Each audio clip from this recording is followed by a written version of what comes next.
Sab s'est fait attaquer par les hordes de géants de Mokmurian. Mais nous avons réussi à défendre le village, et bien peu de victimes sont à déplorer, au vu de l'ampleur de la bataille. Nous avons réussi à capturer l'un des géants, et avons pu l'interroger afin d'en apprendre plus sur Mokmurian et la forteresse dans laquelle il réside, Jorgon Point.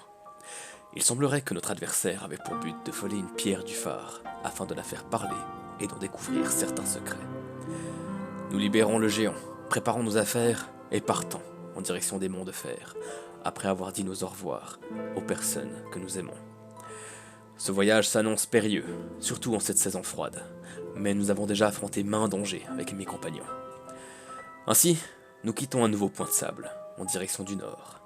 Sur la route, nous remarquons déjà des traces d'ogres et de géants, preuve que d'autres troupes sont en mouvement dans la région.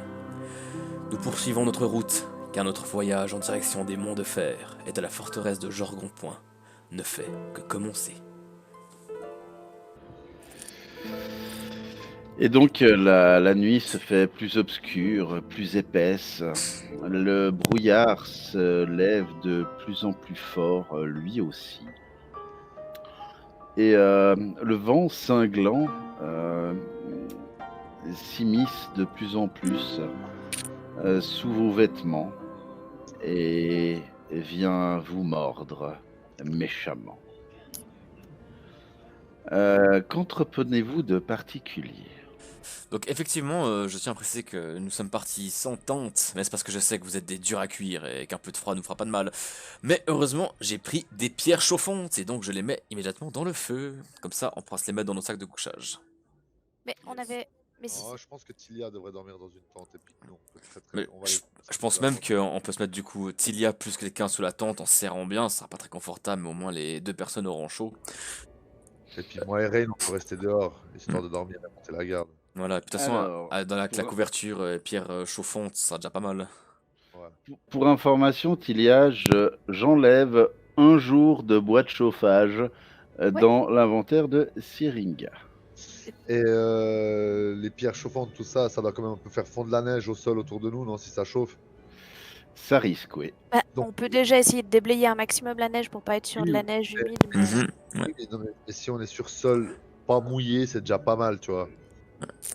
Si un peu de neige me tombe sur la gueule, j'arriverai à survivre.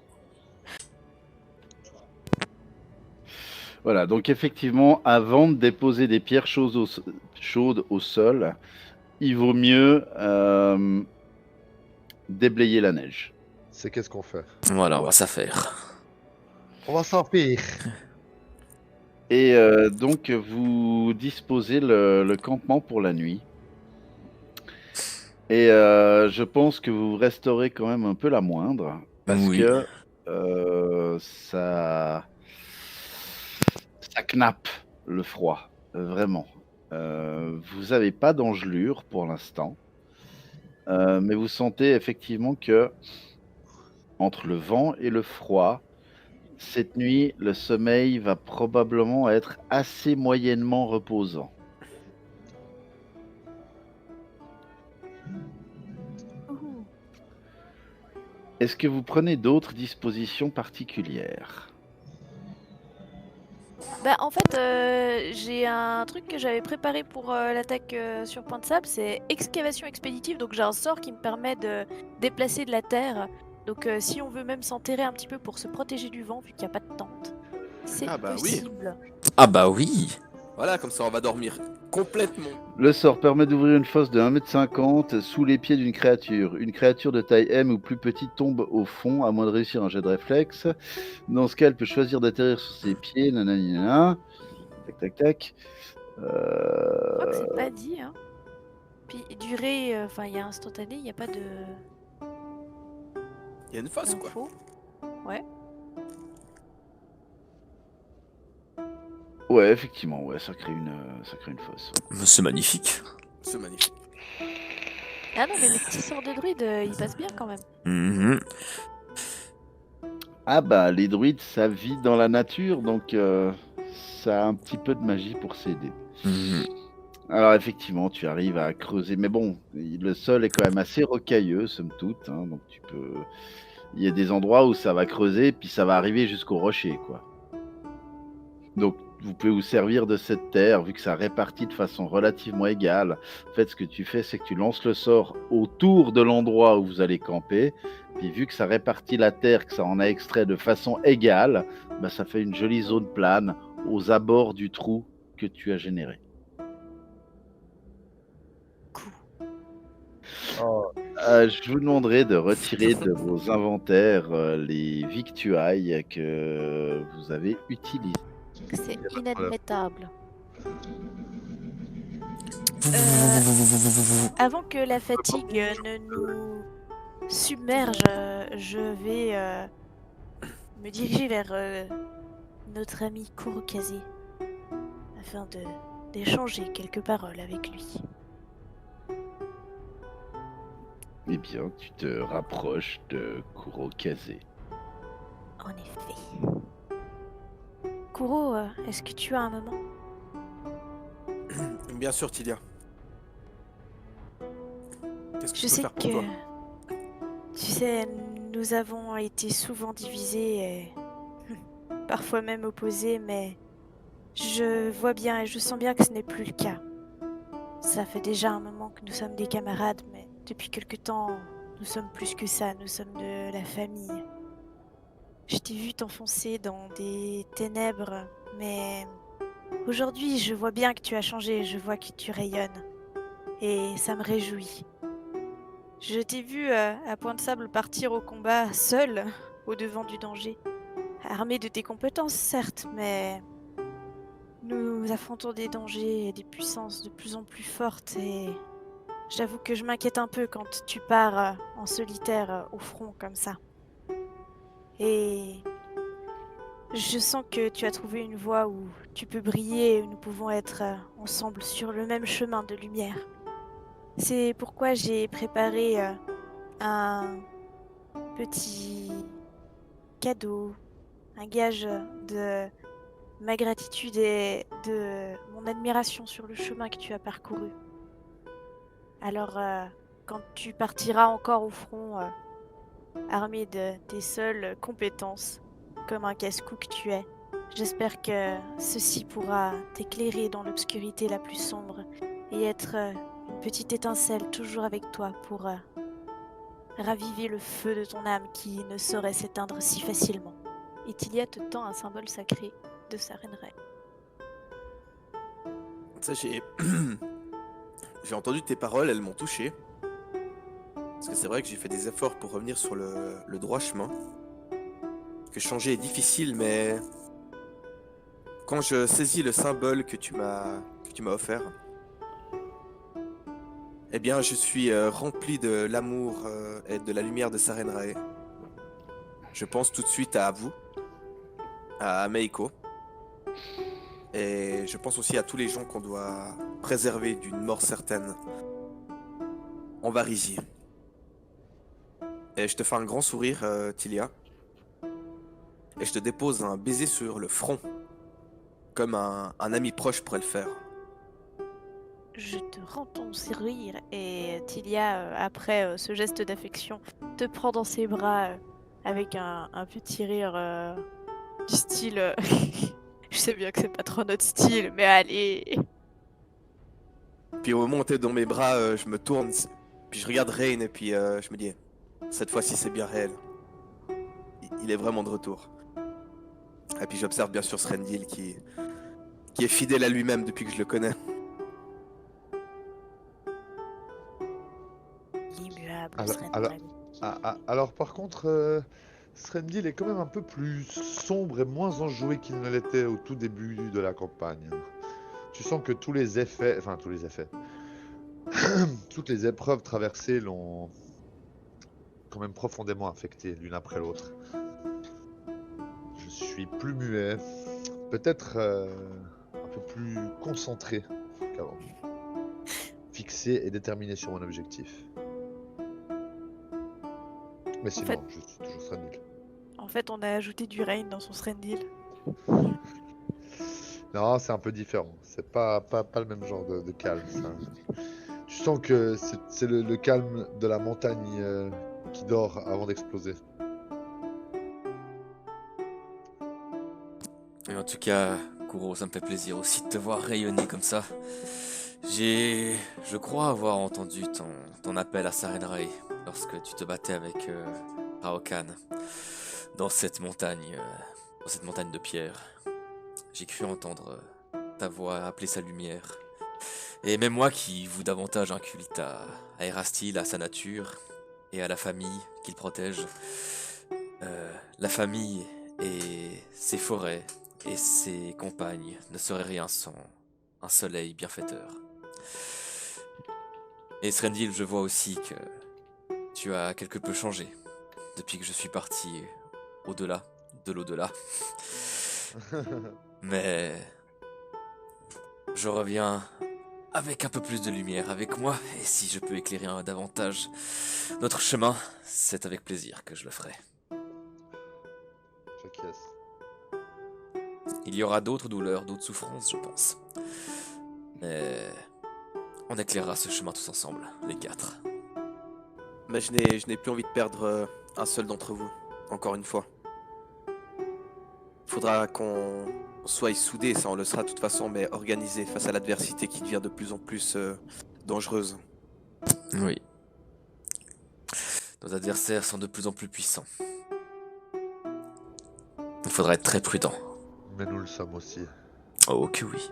Mais sur le chemin, j'étais quand même en train de me dire que nous étions 4 et que nous allions à la rencontre d'une armée de géants, d'un dragon et d'un magicien apparemment très puissant. Et qu'on y allait naturellement. C'est pas votre impression? Si. Ce Si. serait ce qu'on appelle l'expérience. Peut-être. Ou l'inconscience. Mais quelle différence ça peut faire? Nous irons quand même. Je crois que dans tout ce qu'on a mené, il y a toujours eu une part d'inconscience. Oh, dès le début, il y a une attaque de gobelins en point de sable. Et on a foncé à pic chardon en disant oui, on va protéger la ville. Et on l'a fait. On l'a fait. C'est vrai. On a perdu Rokan dans nos aventures, mais si l'on exclut le bac de la tortue, je crois qu'on a eu un petit peu de chance avec nous. Il Et faudra qu'on redouble d'efforts pour nous faire pardonner de cet échec. oui. Et je ne suis pas totalement d'accord. Peut-être que nous avons eu une certaine chance avec nous au fur et à mesure de nos aventures. Mais nous avons la fermeté de nos bras, la force de nos cœurs et le fait que nous soyons unis, encore une fois. Et n'oublions pas aussi un petit coup de pouce des dieux de temps en temps. Ouais, comme une certaine créature qui se fait porter vers un autre plan. Alors que je nous croyais déjà morts. Ne t'en fais pas, pas sous ma garde. Du moins, vous avez pas intérêt, parce que si vous mourrez, je trouverai un moyen de vous retuer.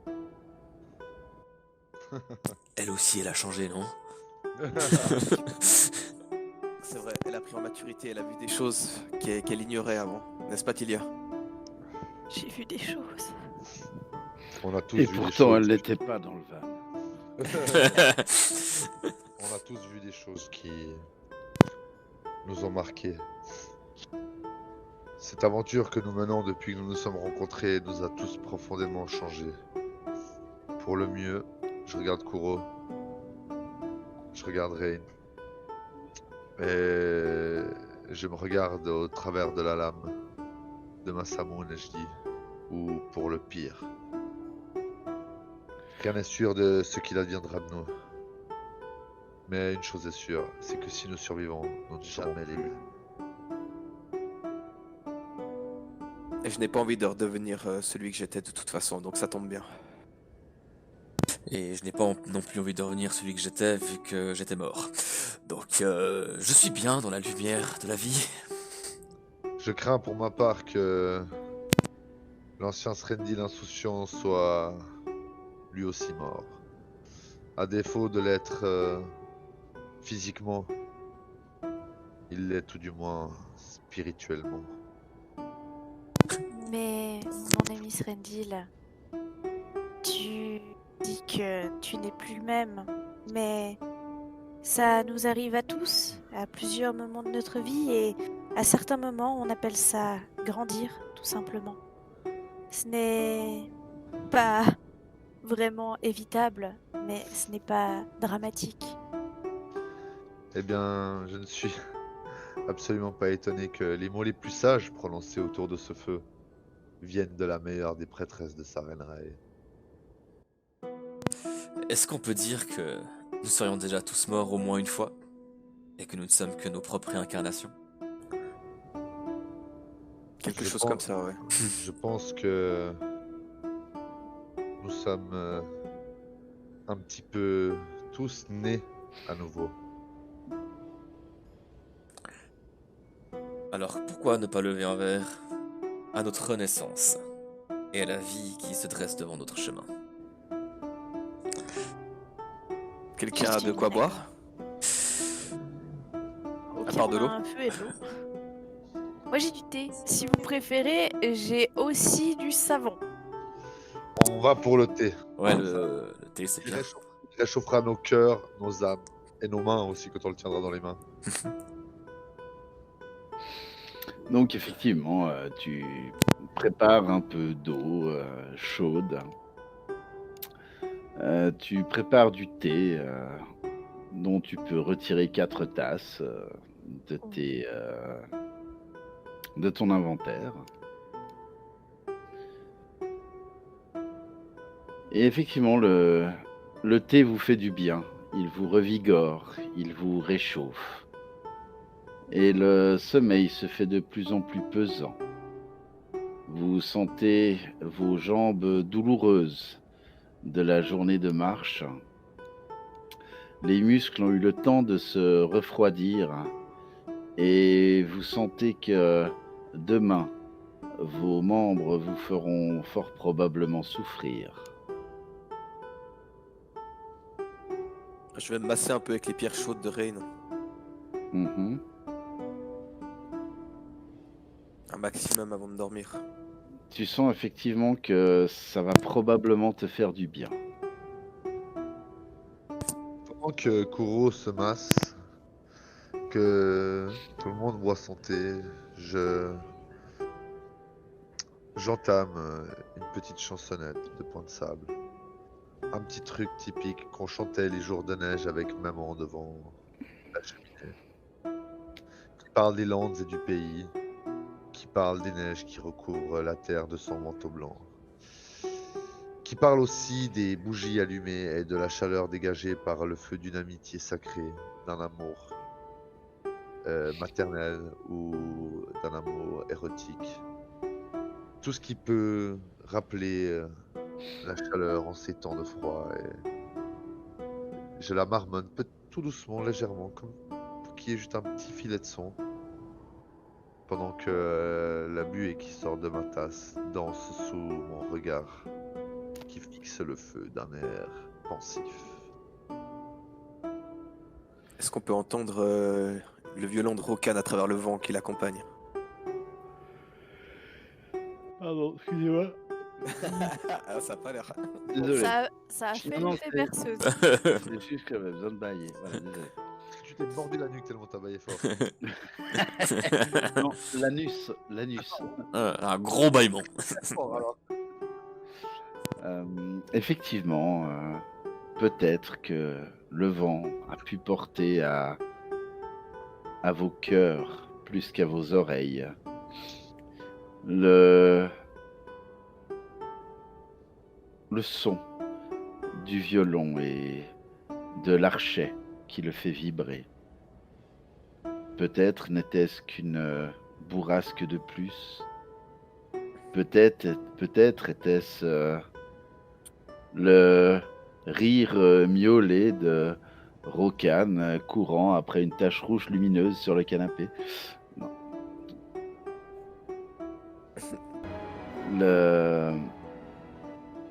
La nostalgie vous mure peu à peu dans le silence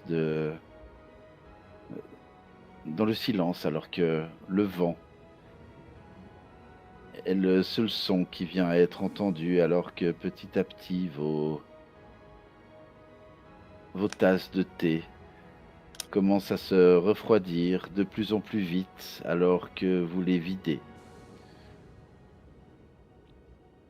Les thés sont maintenant terminés et chacun a ses pensées qui, pour un ami disparu lors d'un combat contre un ennemi venant d'une autre dimension, qui pensant à sa mère, qui pensant à sa bien-aimée, qui pensant à la chaleur revigorante de la flamme de sa déesse. Et vous sentez qu'il est bientôt temps d'aller vous coucher. Alors que, très gentiment, les nuages commencent à disparaître petit à petit. Leur densité faiblit. Et à l'horizon, loin à l'est, le ciel commence quelque peu à s'éclaircir. L'aube est là. Le soleil ne va pas tarder à poindre.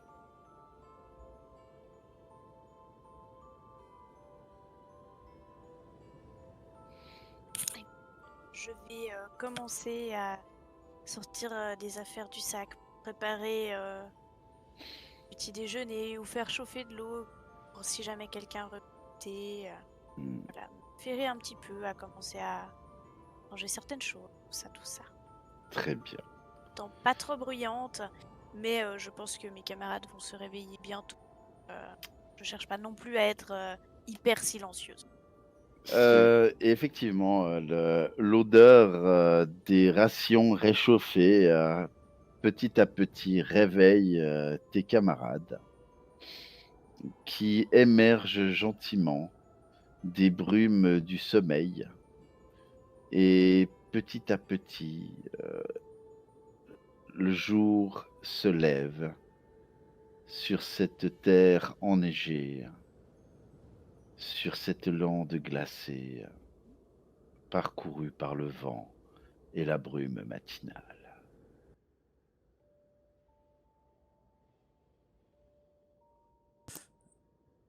Dès que je me réveille, je m'étire, je savoure l'air de la montagne que j'ai l'impression de commencer à bien apprécier, mine de rien. J'aurais tendance à dire que je commence peut-être à maîtriser un petit peu cet environnement, j'ai envie de dire. Je sors mon arc légendaire.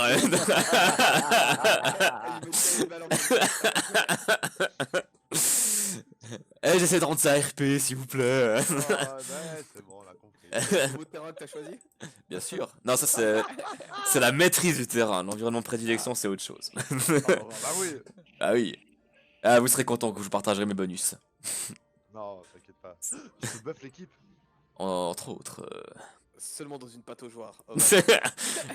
Une pâte aux joueurs vaudoise. X souterraine. Et bipède. Non, disons que à travers mes sens, je pourrais vous guider, vous octroyer certains avantages en terrain montagneux à présent. Et je bois du thé. Au moment où j'ouvre les yeux, il me faut bien quelques secondes avant de pouvoir me lever. Encore paralysé par ce que j'ai vécu la veille. Enfin la veille, il y a 2 heures. Ou 3, ou 4, que sais-je. Le temps n'avait plus d'emprise. Je vais fixer un moment le ciel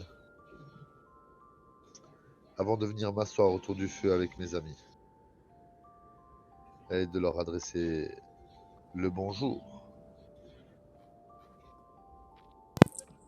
Bonjour, Somnil. Bien dormi?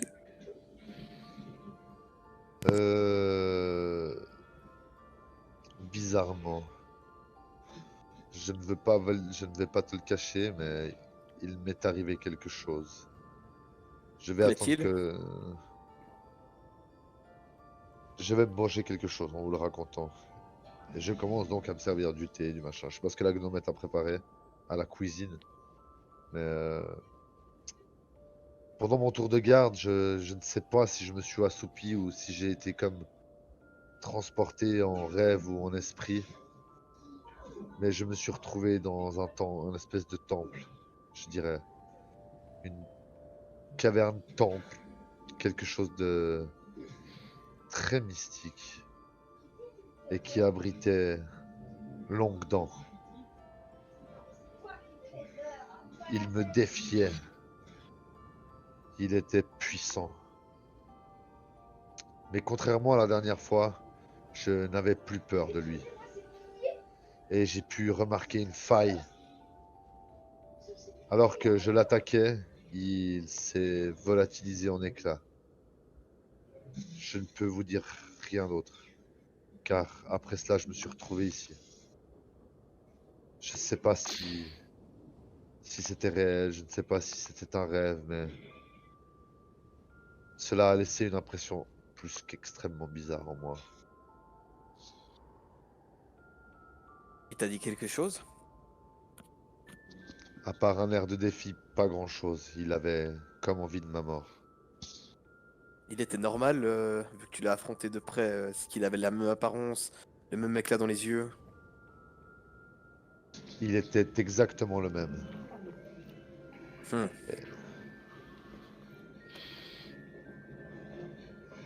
Je ne C'est saurais étrange dire. quand même. C'est plus qu'étrange. Ça pourrait être ta nature draconique? Je me suis demandé aussi pendant un moment. Malheureusement, tu sais, de ma nature draconique, je ne connais que les légendes. Et je n'ai pas assez de connaissances dans les dragons eux-mêmes pour pouvoir connaître l'étendue de leur puissance. Est-il capable d'utiliser des magies qui m'auraient téléporté auprès de lui? Ces créatures sont tellement vieilles, sages et puissantes que je ne saurais dire.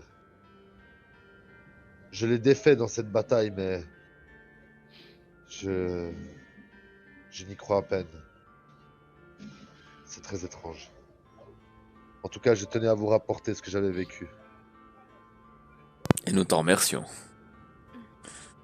Eh bien, peut-être était-ce une vision dure, peut-être était-ce un affrontement mental entre ce dragon et toi, ou peut-être n'était-ce qu'un songe passager.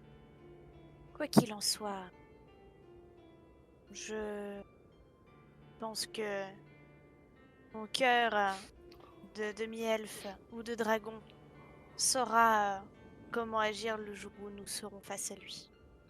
J'ai pleine confiance en toi et tes capacités. Tu me vois hocher la tête, mais être quand même un peu absent, honnêtement.